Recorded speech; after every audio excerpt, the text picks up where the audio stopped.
২ বছর দেশে আসতে পারতেছি না, এটাই তো একটা বড় শাস্তি। সাকিব আল হাসানের এই একটি কথাই যেন প্রকাশ করে দিয়েছে গত ২ বছরে তার জীবনের বাস্তবতা কতটা কঠিন ছিল।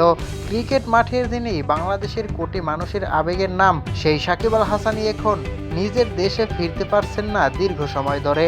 সম্প্রতি এক পডকাস্টে নিজের পরিস্থিতি নিয়ে কথা বলতে গিয়ে সাকিব বলেন, ২ বছর দেশে আসতে পারতেছি না, এটাই তো একটা বড় শাস্তি।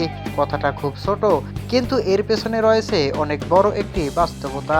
একজন মানুষ যখন নিজের পরিবার, বন্ধু এবং দেশের মানুষের কাছ থেকে দীর্ঘ সময় দূরে থাকেন, তখন সেই পরিস্থিতি কতটা কঠিন সাকিবের এই বক্তব্যে সেটি ফুটে উঠেছে।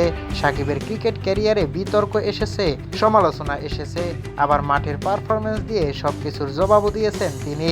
কিন্তু ক্রিকেটের বাইরে এই অধ্যায়টা তার জন্য নিঃসন্দেহে ভিন্ন।